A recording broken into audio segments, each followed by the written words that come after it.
Assalamualaikum warahmatullahi wabarakatuh.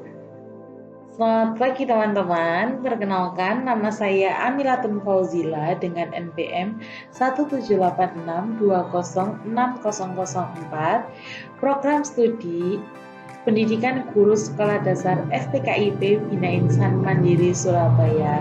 Di sini saya akan memaparkan sejarah kurikulum pada tahun 1975, 1984, dan 1994. Sebelumnya, saya akan menjelaskan definisi kurikulum itu. Kurikulum adalah perangkat mata pelajaran dan program pendidikan yang diberikan oleh suatu lembaga penyelenggara pendidikan yang berisi rancangan pelajaran yang akan diberikan kepada peserta pelajaran dalam satu periode jenjang pendidikan. Di Indonesia sendiri, perkembangan kurikulum ada banyak sekali. Yang pertama, pada tahun 1947 yang dinamakan Rencana Pendidikan Sekolah Dasar, pada tahun 1964 yang dinamakan Rencana Pembelajaran Terurai, pada tahun 1968 yang dinamakan Kurikulum Sekolah Dasar, pada tahun 1973 yang dinamakan Kurikulum Proyek Perintis Sekolah Dasar, pada tahun 1975 yang dinamakan Kurikulum Sekolah Dasar, pada tahun 1984 yang dinamakan Kurikulum 1984, pada tahun 1994 yang dinamakan Kurikulum 1994, pada tahun 1997 yang dinamakan Revisi Kurikulum 1994, pada tahun 2004 yang dinamakan Rintisan Kurikulum Berbasis Teknologi, pada tahun 2006 yang dinamakan Kurikulum Tingkat Satuan Dasar, dan pada tahun 2013 yang saat ini dipakai yaitu Kurikulum 2013. Di sini saya memaparkan pada tahun 1975, 1984, dan 1994. Jadi yang pertama saya akan memaparkan yaitu kurikulum 1975. Kurikulum ini merupakan kurikulum yang mutakhir timbul sejak Orde Baru. Kurikulum ini dinamakan Kurikulum Sekolah Dasar dan menteri yang menjabat pada tahun itu adalah Syarif Said. Kurikulum 1975 ini merupakan usaha inovasi dalam dunia pendidikan di negara kita. Sejak dilakukan berbagai inovasi, jauh sebelum masa kini dapat diperkira bahwa usaha ini merupakan tangga sejarah inovasi pendidikan dan kurikulum yang dilaksanakan secara terus-menerus. Ciri-ciri kurikulum 1975. Kurikulum ini menganut pendekatan yang berorientasi pada tujuan. Jadi, setiap guru harus mengetahui dengan jelas tujuan yang harus dicapai oleh setiap murid. Di dalam menyusun rencana kegiatan belajar mengajar dan membimbing murid untuk melaksanakan rencana tersebut. Selanjutnya, metode, materi, dan tujuan pengajaran dirinci dalam prosedur pengembangan sistem instruksional. Jadi guru mengharuskan untuk menggunakan teknik tersebut dalam menyusun program pengajaran yang dipakai. Selanjutnya, menganut pendekatan integratif. Pendekatan ini artinya setiap pelajaran, bidang pelajaran memiliki arti dan peranan yang menunjang tercapainya tujuan yang lebih akhir. Selanjutnya, menekankan pada efisiensi, efektivitas penggunaan dana, daya, dan waktu yang tersedia.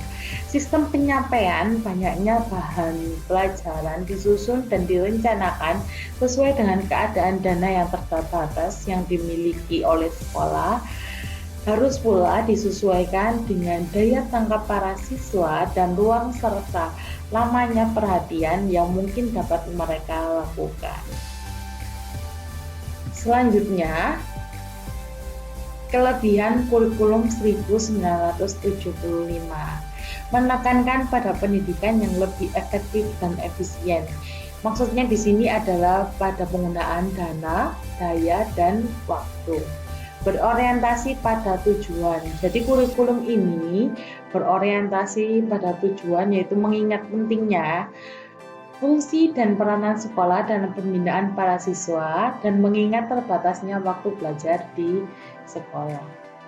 Menganut pendekatan integratif. Keseluruhan sistem pengajaran terpadu sebagai suatu kesatuan sistem pelajaran dan bidang pelajaran memiliki arti dan peranan yang menunjang tercapainya tujuan-tujuan yang lebih akhir. Relevansi secara internal itu maksudnya dalam rangka mempersiapkan para siswa yang tidak mungkin melanjutkan studinya ke tingkat yang lebih tinggi. Mereka dilengkapi dengan pendidikan keterampilan yang relevan dan dituntun kerja di masyarakat. Fleksibilitas.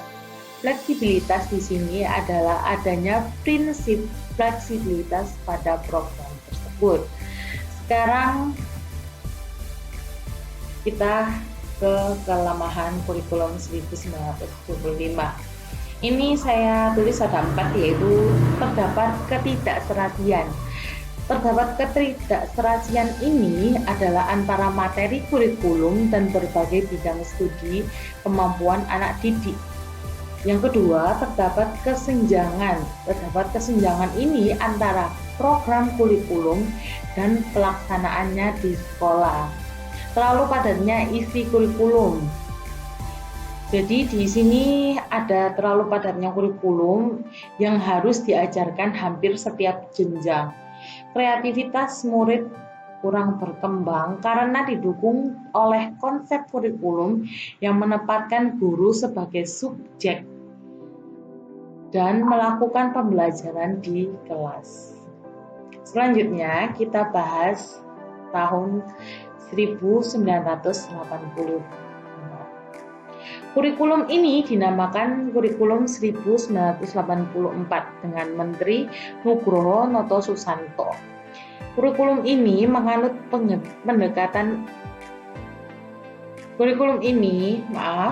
Kurikulum ini sering disebut dengan Kurikulum 1975 yang disempurnakan. Jadi, kalau tadi adalah guru sebagai subjek, sekarang posisi siswa ditempatkan sebagai subjek. Dari mengamati sesuatu, mengelompokkan, mendiskusikan, hingga melaporkan.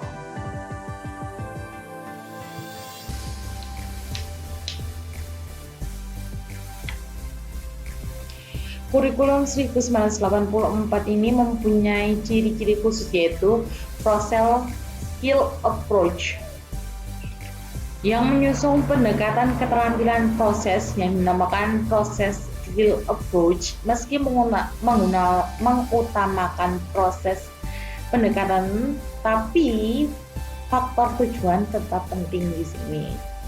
Selanjutnya yang kedua, pendekatan cara belajar siswa aktif atau CBSA. Jadi tokoh penting yang dibalik lahirnya kurikulum ini yaitu namanya Profesor Dr. Koni R. Seniawan. Posisi siswa ditetapkan sebagai subjek belajar dari mengamati sesuatu, mengelompokkan, mendiskusikan, dan melaporkan. Yang keempat yaitu materi pengajarannya bersifat atau menggunakan pendekatannya spiral. Artinya semakin tinggi tingkat kelas, semakin banyak materi pengajaran yang dibebankan kepada peserta didik. Pengembangan kurikulum pada tahun 1984 juga didasarkan pada tujuan pendidikan nasional yang tercantum pada TAP MPR nomor 4/MPR/1978 dan nomor 2/MPR/1983. Selanjutnya kita bahas kelebihan dan kelemahan kurikulum 1984 ini. Kelebihan pendekatan